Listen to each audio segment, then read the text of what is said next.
নমস্কাৰ, মই জিতুল শৰ্মাই আপোনালোকক লিউচেণ্ট IASৰ ফ্ৰী ADRE ইউটিউব কোৰ্চৰ প্ৰথম ভিডিঅ'টোলৈ স্বাগতম জনাইছো। আপোনালোকৰ জ্ঞাতাৰ্থে এবাৰ জনাই থৈ দিওঁ যে লিউচেণ্ট IAS লৈ আহিছে আপোনালোকৰ বাবে ফ্ৰী ADRE কোৰ্চেছ ADRE 2.0 ৰ বাবে ফ্ৰী ADRE কোৰ্চ লৈ আহিছে লিউচেণ্ট IAS, ঠিক আছে? তাৰ ভিতৰত এইখিনি জনাই থৈ দিওঁ যে আমি ইয়াতে কি দিম। এই কোৰ্চটোত আমি দিম YouTube classes covering entire course, গোটেই কোৰ্চটো ইউটিউব ক্লাছৰ দ্বাৰা কভাৰ কৰা হ'ব। তাতে জেনেৰেল পেপাৰ থাকিব, ছ'চিয়েল চায়েন্স থাকিব, তাৰপিছত ইংলিছ থাকিব, মেথছ থাকিব, ৰিজনিং থাকিব, যিমানখিনি থাকে গোটেইখিনি বস্তু ইয়াতে ইনক্লুড কৰা হৈ যাব। তাৰ লগতে কি থাকিব 60+ মক টেষ্ট থাকিব, যাৰ লগত কি থাকিব আমাৰ ছেকচনেল টেষ্টবোৰো থাকিব। ছেকচনেল টেষ্ট মানে প্ৰত্যেকটো ছাবজেক্টৰ কাৰণে বেলেগ বেলেগ টেষ্ট। ফৰ এক্সাম্পল মেথছৰ কাৰণে বেলেগ টেষ্ট, পলিটিৰ কাৰণে বেলেগ টেষ্ট, হিষ্ট্ৰীৰ কাৰণে বেলেগ টেষ্ট, ঠিক তেনেকৈ বেলেগ বেলেগ ছেকচনেল টেষ্টটো আপোনালোকৰ বাবে থাকিব। এইখিনি আপোনালোকে পাব ক'ত? এইখিনি আপোনালোকে পাব আমাৰ পৰ্টেলত study.lucentias.com। আমাৰ এই ছাইটটোত গৈ আপোনালোকে ৰেজিষ্টাৰ কৰিব পাৰে আৰু এই ছাইটত আপোনালোকে পাই যাব আমাৰ মক টেষ্টখিনি। লগতে আমাৰ ভিডিঅ'ছখিনি আপোনালোকে পাব লিউচেণ্ট IAS এই ছাইটটোত, ইউটিউবত আপোনালোকে জইন কৰিব পাৰে। লগতে মই কৈ থৈ দিওঁ আছাম ডাইৰেক্ট ৰিক্ৰুইটমেণ্ট _ লিউচেণ্ট, আমাক টেলিগ্ৰামত আপোনালোকে জইন কৰিব পাৰে। এই টেলিগ্ৰাম চেনেলটোত আমি ৰেগুলাৰলি কুৱেশ্যনছৰ লগতে ষ্টাডি মেটেৰিয়েলছো প্ৰভাইড কৰি থাকিম, ঠিক আছে? ইয়াৰ দাম কিমান হ'ব? আমাৰ মক টেষ্টৰ দাম 60খন মক টেষ্ট, য'ত ছেকচনেল টেষ্ট থাকিব 60খনতকৈ অধিক মক টেষ্টৰ পেপাৰৰ দাম 499 টকা মুঠি। 499 টকা হ'ব আমাৰ মক টেষ্টৰ দাম। গতিকে আজিৰ আমাৰ প্ৰথম ভিডিঅ'টো আৰম্ভ কৰিছো জিঅ'গ্ৰাফীৰ পৰা। জিঅ'গ্ৰাফীত আমি প্ৰথম কি চাম?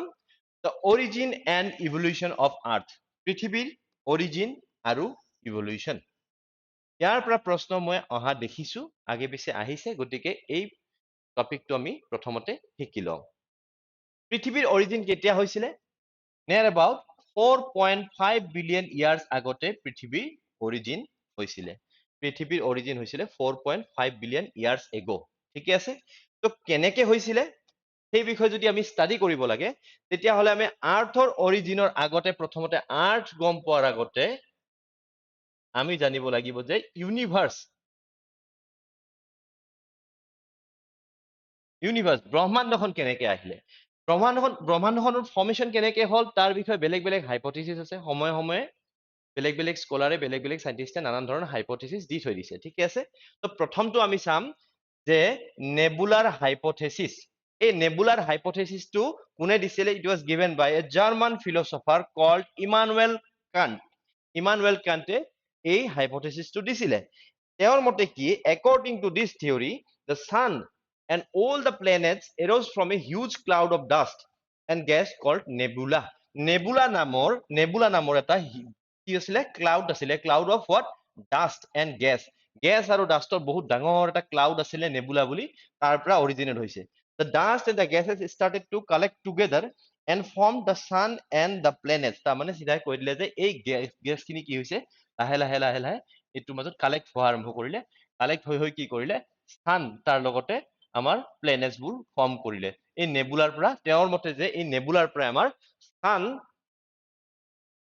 সান আৰু বাকী প্লেনেটছবোৰ ফৰ্ম হৈছে, ঠিক আছে? এইটো এটা হাইপথিচিছ। এই হাইপথিচিছটো আজিৰ দিনত ইম্পৰ্টেঞ্চ বিশেষ নাই, মাত্ৰ হিষ্টৰিকেল ইম্পৰ্টেঞ্চ আছে যে ইমানুৱেল কাণ্টে এনেকুৱা ধৰণৰ কিবা এটা কথা কৈছিলে। তাৰপিছত আমি ছেকেণ্ড থিয়ৰিটো চাম কি? Binary theory. বাইনেৰী থিয়ৰি মানে কি? It is also called planetesimal hypothesis. Planetesimal hypothesis বুলিও কোৱা হয়, ঠিকে আছে? The binary theory was given by whom?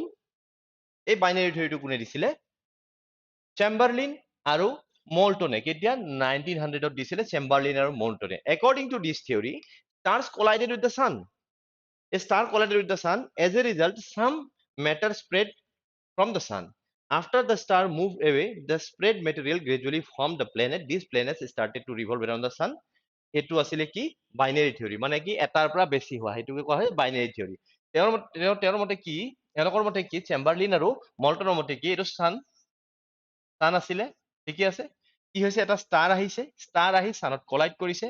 কি হ'ল? এটা ভাগ খুন্দাই উৰাই লৈ গুচি গ'ল।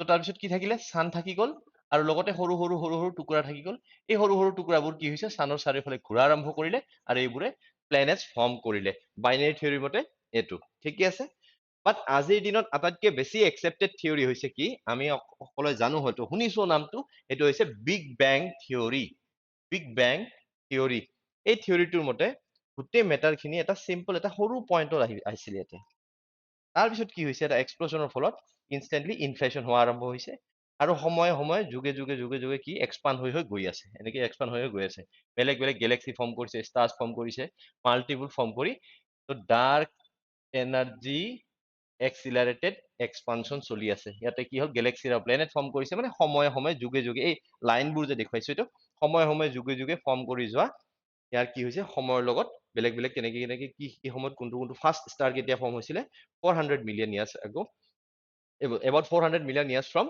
বিগ বেং অকে তো ইয়াতে অলপ ডিছকাছ কৰি লৈছে যে বিগ বেং কি হৈছে ইয়াতে 33.7 বিলিয়ন ইয়াৰ্ছ আগো বিগ বেং হৈছিলে তো বিগ বেঙৰ পৰা নেৰ এবাউট 400 মিলিয়ন ইয়াৰ্ছ পিছতহে প্ৰথমটো ষ্টাৰ ফৰ্ম হৈছে তাৰ মাজত এটা ডাৰ্ক এৰা আছিলে এনেকুৱা ডাৰ্ক এজ আছিলে তো সময় এইবিলাক সময় সময় কি বিগ বেঙত কি কি হৈ গৈছে এই থিয়ৰিটোত এইবোৰ বস্তু ডেছক্ৰাইব কৰা আছে ইমান বেছি আমাক নালাগে কিন্তু আমি বিগ বেঙৰ বিষয়ে যিখিনি বেছিক আমাৰ ADRE দৰকাৰ সেইখিনি বস্তু পঢ়ি থৈ দিওঁ তো কি আছিলে big bang theory is a modern theory of origin and evolution of the earth এইটো মডাৰ্ণ থিয়ৰী এডউইন হাবল এইটো ইম্পৰ্টেণ্ট বিগ বেং থিয়ৰী কোনে প্ৰপ'জ কৰিছিলে propounded by এডউইন হাবল কেতিয়া কৰিছিলে 1920 কি আছিলে 1920 কোনে দিছিলে বিগ বেং থিয়ৰী ইম্পৰ্টেণ্ট কিন্তু দেই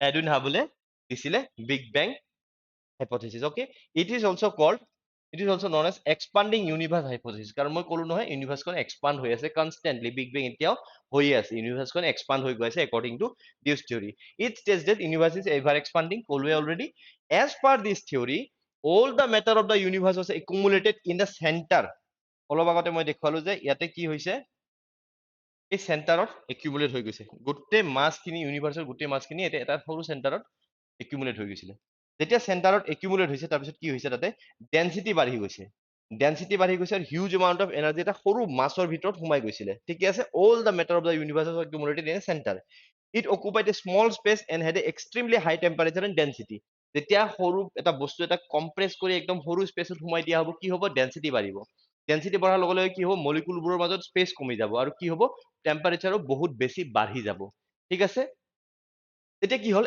এৰাউণ্ড 13.7 বিলিয়ন ইয়াৰ্ছ এইটো এটা ইম্পৰ্টেণ্ট ডেট অলৰেডি মই MCQত বহুতবাৰ দেখিছো গতিকে আপোনাক কৈ থৈ দিলো this is an important date 13.7 billion years ago কি হ'ল বিগ বেং হৈছিলে ঠিকে আছে there was a big explosion which is called big bang after the explosion the atoms were formed and gradually energy changed to matter মানে কি প্ৰথম যেতিয়া এইটো ফাটিলে তেতিয়া কি হ'ল তো ইয়াৰ যোনটো ভলিউমটো আছে ভলিউমটো বাঢ়ি গ'ল তো কি হ'ল energy was converted into matter আৰু এই মেটাৰবোৰে কি হ'ল পিছত বডিজবোৰ ফৰ্ম কৰিলে আমাৰ ইউনিভাৰ্সত যিখিনি বডিজ আছে ইউনিভাৰ্সত বডিজবোৰ ফৰ্ম কৰি ষ্টাৰ হওক এষ্টেৰইডছ হওক প্লেনেটছ হওক অমুক তমুক লাহে লাহে এক্সপাণ্ড হৈ ফৰ্ম কৰি গ'ল ঠিক আছে this is the big bang theory okay ইয়াতো আমি ৰিলেট কৰিব পাৰো ইয়াৰ পৰা চাওঁ প্ৰথমতে কি হ'ল যে এইটো এটা পইণ্টত আছিলে তাৰপিছত কি হ'ল ইনষ্টেণ্টলি এক্সপ্ল'ড হৈ গ'ল ঠিক আছে ইনফ্লেশ্যন হৈ গ'ল এটা ইনফ্লেশ্যন পিৰিয়ড অফ ইনফ্লেশ্যন তাৰপিছত কি হ'ল আফটাৰ লং লাইট পেটাৰ্ণ ইমান বছৰ পিছতে মানে বিগ বেঙৰ ইমান বছৰ পিছতে লাইট পেটাৰ্ণ আহিছিলে তাৰপিছত কি হ'ল ডাৰ্ক এজ এটা আহিলে একদম এন্ধাৰ হৈ গ'ল তাৰপিছতে প্ৰথমটো star 400 million years after big বেঙৰ পৰা 400 মিলিয়ন ইয়াৰ্ছ যেতিয়া আহি পাইছে তেতিয়া কি হ'ল প্ৰথমটো ষ্টাৰ ফৰ্ম হৈছে এনেকে গৈ গৈ গেলেক্সিজ ফৰ্ম হ'ল ইয়াতে এইখিনি ৰিজনৰ এইখিনি সময়ত গেলেক্সিজ ফৰ্ম হ'ল তাৰপিছত এতিয়া আমি কি আহি পাইছো ডাৰ্ক এনাৰ্জি এক্সিলাৰেটেড এক্সপানশ্যন এতিয়া ডাৰ্ক এনাৰ্জিৰ লগতে এক্সিলাৰেটেড এক্সপানশ্যন হৈ আছে which এতিয়াৰ পৰা কিমান 13.7 বিলিয়ন ইয়াৰ্ছ এগো এইখিনি গোটেই কণ্ডিশ্যনখিনি 13.7 বিলিয়ন ইয়াৰ্ছ এগো আৰম্ভ হৈছিলে আৰু এতিয়াও চলি আছে এইখিনি বস্তু ঠিকে আছে এইটো হ'ল আমাৰ বিগ বেং থিয়ৰী তাৰপিছত আহিলো আমি ইভলিউশ্যন অফ আৰ্থলৈকে এটা ৱাৰ্ড আমি জানি ল'ব লাগে planetesimal it is one of the formative stage of planet এটা প্লেনেট ফৰ্ম হোৱাৰ আগতে কি হয় প্লেনেটেচিমেল হৈ থাকে there matter condensed and form small object round in shape তাৰমানে কি এতিয়ালৈকে প্লেনেট হোৱা নাই বাট প্লেনেট ফৰ্মেশ্যনৰ প্ৰি ফৰ্মটো আগৰ ফৰ্মটো জাষ্ট প্লেনেট ফৰ্ম হোৱাৰ আগতে কি হয় এটা কনডেন্সড হেৰি ফৰ্ম হয়, মেটাৰ এটা ফৰ্ম হয়, সেইটো কি কোৱা হয় প্লেনেটেচিমেলছ বুলি কোৱা হয়, ঠিক আছে। ডেভেলপমেণ্ট অফ লিথোস্ফিয়াৰ, পৃথিৱীৰ লিথোস্ফিয়াৰ ভূভাগখিনি কেনেকে ডেভেলপ হ'ল। তো কি হ'ল আমাৰ যি আজি লিথোস্ফিয়াৰ দেখিছো, আমাৰ ওপৰত যোনটো লিথোস্ফিয়াৰ আছে, আমাৰ যোনটো ভূভাগ আছে, সেই যোনটো আমি আজি পাইছো তেনেকুৱা নাছিলে প্ৰথমৰ পৰাই, ঠিক আছে। The temperature of the earth started to increase as the density increased. The matter from the center of the earth started to separate. তাৰমানে কি হ'ল যেতিয়া ডেনচিটি আৰ্থৰ যেতিয়া আৰ্থ কি হ'ল, যদি আৰ্থ যদি এনেকে গুচি গৈছে বিগ বেঙৰ ফলত যদি ফৰ্ম হৈছে, তেতিয়াহ'লে কি চানৰ পৰা যদি এনেকে গুচিও গৈছে, তেতিয়াহ'লে কি হ'ল আৰ্থ যেতিয়া ঘূৰিব ধৰিলে ইয়াৰ কি হৈছে ডেনচিটিটো ইনক্ৰিজ হ'ব ধৰিলে, আৰু কি হ'ল ইয়াৰ টেম্পাৰেচাৰো ইনক্ৰিজ হ'ব ধৰিলে। The matter from the center of the earth started to separate. মানে কি চেণ্টাৰৰ পৰা ছেপাৰেট হ'ব ধৰিলে মেটাৰবোৰ, কেনেকে ছেপাৰেট হৈছে সেইটো চাওঁ আমি। কি হৈছে মেটেৰিয়েলছ উইথ হায়াৰ ডেনচিটি, যিখিনি আমাৰ আৰ্থত থকা মেটেৰিয়েল, আৰ্থত কি হৈছে আৰ্থৰ আমি এটা বস্তু কি যে আৰ্থ এটা লেয়াৰ নহয়, মাল্টিপল লেয়াৰ আছে, লিথোস্ফিয়াৰ আছে, দেন ইফালে লোৱাৰ মেণ্টেল থাকিলে, তাৰপিছত কোৰ থাকিলে, এনেকে বেলেগ বেলেগ লেয়াৰত আছে, ঠিক আছে। লিথোস্ফিয়াৰ তলৰ এটা লেয়াৰ আছে, সেইটো কয় asthenosphere which is liquid in nature. তো লিথোস্ফিয়াৰ কি হয় এষ্টেনোস্ফিয়াৰৰ ওপৰত ফ্লোট কৰি থাকে, সেই বিষয়ে আমি পঢ়িম ক্লাছত, ঠিক আছে। তো কি হ'ল মেটেৰিয়েলবোৰ যেতিয়া আৰ্থৰ যিখিনি মেটেৰিয়েল আছিলে যেতিয়া কনডেন্স হৈ গ'ল, যেতিয়া কি হ'ল ডেনচিটি বাঢ়ি গ'ল, আৰ্থৰ কি হৈছে মেটেৰিয়েলবোৰ কি হ'ল যিখিনি হাই ডেনচিটি মেটেৰিয়েল আছিল কি হ'ল চেণ্টাৰৰ ফালে গুচি গ'ল, যিখিনি হাই ডেনচিটি মেটেৰিয়েল আছিল সেইখিনি চেণ্টাৰৰ ফালে গুচি গ'ল, আৰু ল' ডেনচিটি মেটেৰিয়েল লাইটাৰ মেটেৰিয়েল যিখিনি আছিলে লাইটাৰ মেটেৰিয়েল খিনি সাৰফেচলৈকে আহি গ'ল, ঠিকে আছে। দিছ ইজ হাউ তিনিটা লেয়াৰ ফৰ্ম কৰিলে ক্ৰাষ্ট, মেণ্টেল এণ্ড কোৰ, ঠিকে আছে। এনেকে আমি তিনিটা লেয়াৰ পাওঁ যে ক্ৰাষ্ট, মেণ্টেল আৰু কোৰ ফৰ্ম কৰিছে, মানে কি লোৱাৰ ডেনচিটি যিখিনি মেটেৰিয়েল আছে ওপৰত থাকি গ'ল, আৰু হাই ডেনচিটি মেটেৰিয়েল খিনি ভিতৰৰ ফালে গুচি গ'ল, ঠিকে আছে। তেনেকে আমাৰ লিথোস্ফিয়াৰ খিনি ফৰ্ম হৈছে। এতিয়া এটমছফিয়াৰ চাওঁ, সৰি এতিয়া আমি এটমছফিয়াৰ চাওঁ। তো হাইড্ৰজেন হিলিয়াম কি হৈছিল, প্ৰথম আমাৰ যিমান বডিজ আছে এতিয়াও আমাৰ প্লেনেটছ লাইক জুপিটাৰ,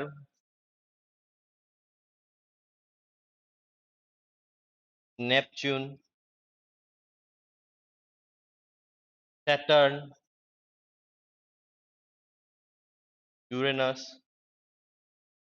এইকেইটা প্লেনেটত এতিয়াও কি আমি হাইড্ৰজেন আৰু হিলিয়ামৰ বহুত বেছি পৰিমাণ পাই যাওঁ তাতে, ঠিক আছে।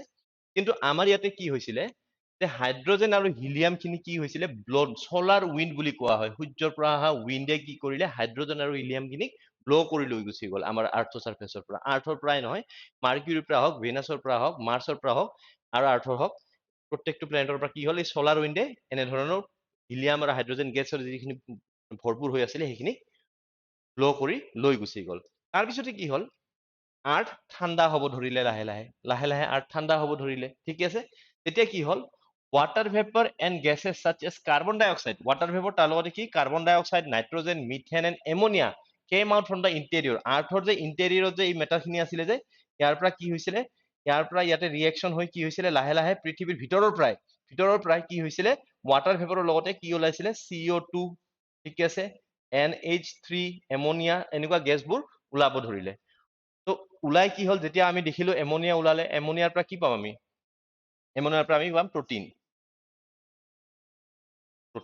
which is the source of life, লাইফৰ ফাৰ্ষ্ট বিল্ডিং ব্লকটো কি হৈছে প্ৰটিন হয়, ঠিক আছে।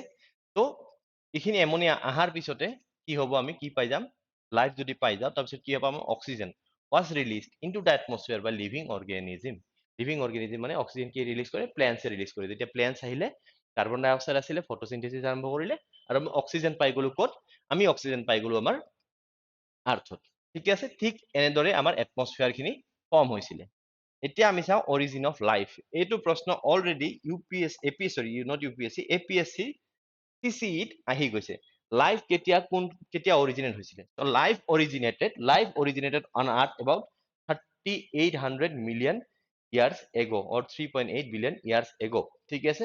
The first form of life was blue algae, প্ৰথমটো লাইফৰ ফৰ্ম আছিলে ব্লু এলগি, ঠিক আছে। গতিকে এইটো আছিলে আমাৰ প্ৰথম ক্লাছ, আমি ইয়াতে শিকিলো যে কেনেকে অৰিজিনেট হল আমাৰ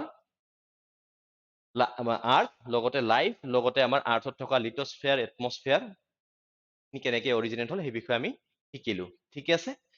গতিকে আপোনালোকে অলৰেডি জানেই যে আমাৰ মক পেপাৰ যিখিনি আছে, টেষ্ট পেপাৰ আছে, এই টেষ্ট পেপাৰ খিনি আপোনালোকে